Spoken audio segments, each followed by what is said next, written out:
दोस्तों, इस बात पर मैंने कल भी चर्चा की थी कि अब वक्त बदल चुका है। 15 साल पहले वाले वक्त में और आज के वक्त में जमीन आसमान का फर्क है।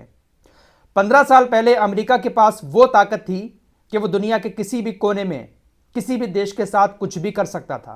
लेकिन आज अमेरिका की हालत क्या हो चुकी है, आप सभी लोग देख रहे हैं। अमेरिका ईरान के सामने झुक गया है। अब आप लोग कहेंगे, फराज भाई ये क्या आप बड़ा चढ़ाकर खबरें बता रहे हैं। अमेरिका तो लगातार इजराइल की मदद कर रहा है, हथियार भेज रहा है, गाजा के लोगों को मार रहा है। अमेरिका और इजराइल कहां झुक रहे हैं, कहां हार रहे हैं।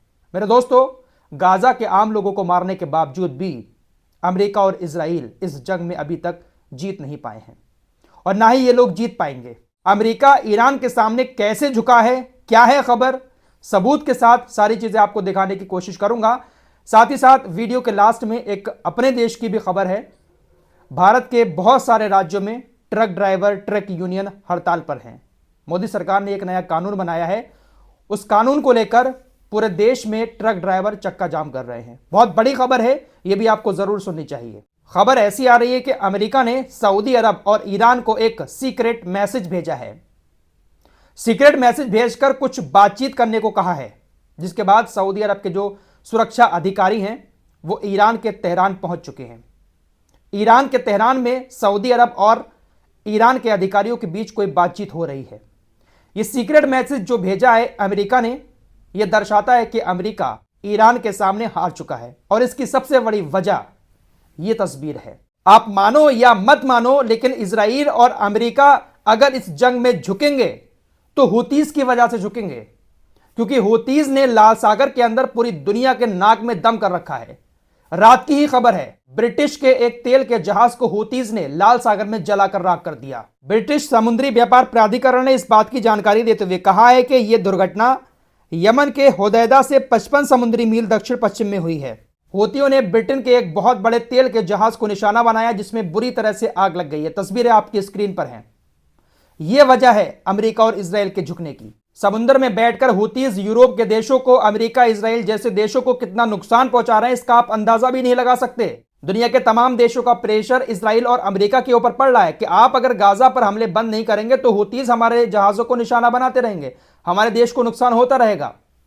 इसी वजह से अमेरिका ईरान से कोई सीक्रेट बात करना चाहता है। यह बात खुद इजराइल का प्रधानमंत्री भी कह रहा है कि इस युद्ध को खत्म करने के लिए अंतर्राष्ट्रीय दबाव हमारे ऊपर पड़ रहा है। तो अंतर्राष्ट्रीय दबाव यही तो है जिसके जहाजों को टारगेट कर रहे हैं हुतीज। लगातार दबाव डाल रहे हैं इजराइल के ऊपर कि युद्ध समाप्त कर दो। नेतन्याहू ने कहा कि इस पूरी बुराई की धुरी जो है वो ईरान है।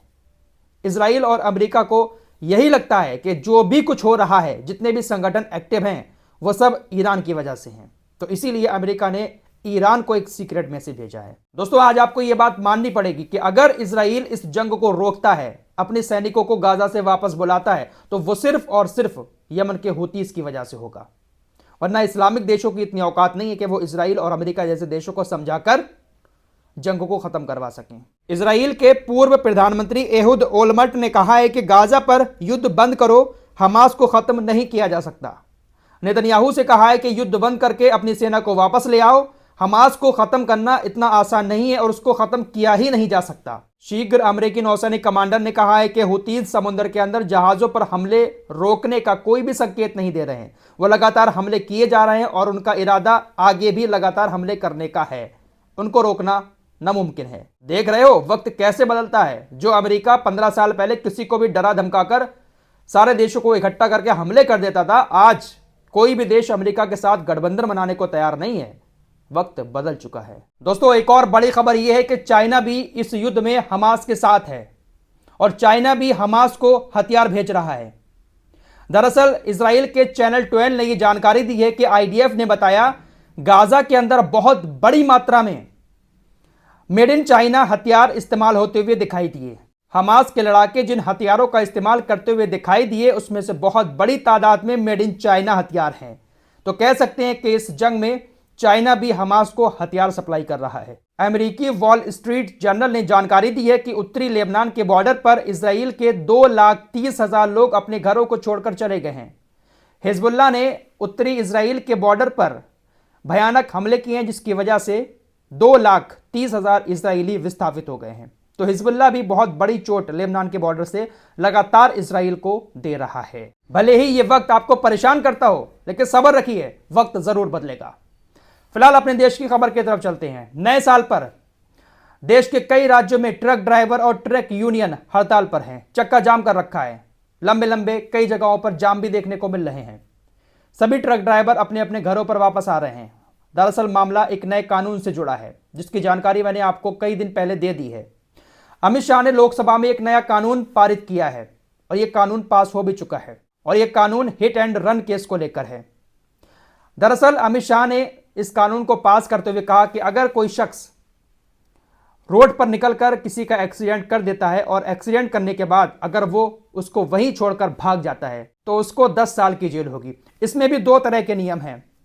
अगर कोई सही तरह से चल रहा है रोड पर और धोखे से उससे किसी का एक्सीडेंट हो जाता है, और अगर धोखे से एक्सीडेंट करने के बाद भी वो अपनी गाड़ी को लेकर भाग जाता है, तब उसको 10 साल की सजा होगी। और अगर जानबूझकर लापरवाही के चलते हुए अंधाधुंध गाड़ी चलाते हुए किसी को रौंद देता है कोई शख्स और भाग जाता है, तो उसको 10 साल की सजा भी होगी, साथ में 7 लाख रुपए का जुर्माना भी है।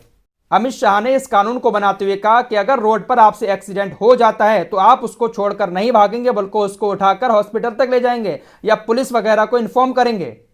अगर आप छोड़कर भागेंगे तो आपको सजा होगी, अगर आप उठाकर हॉस्पिटल ले जाएंगे तो आपको सजा थोड़ी सी कम दी जाएगी। यह कानून बनाया अमित शाह ने। अब इसको लेकर हड़ताल इसलिए कर रहे हैं ट्रक ड्राइवर, क्योंकि ट्रक ड्राइवरों का कहना है कि धोखे से एक्सीडेंट होता ही होता है। ट्रक ड्राइवरों से एक्सीडेंट अक्सर हो जाते हैं। अगर हम एक्सीडेंट होने के बाद वहां पर रुके और घायल हुए शख्स को उठाने की कोशिश की तो जो वहां पर पब्लिक होती है वो हमें पीट पीट कर मार डालेगी। जी बिल्कुल बात सही है। अगर किसी से थोड़ा सा भी टक्कर हो जाती है कहीं पर और वो बंदा रुक जाए तो पब्लिक उसको इतनी बुरी तरह से पीटती है कि वो तो वैसे ही मर जाता है। देश के कई राज्यों में ट्रक यूनियन हड़ताल पर हैं और चक्का जाम कर रखा है और यही मांग कर रहे हैं कि हम करें तो क्या करें।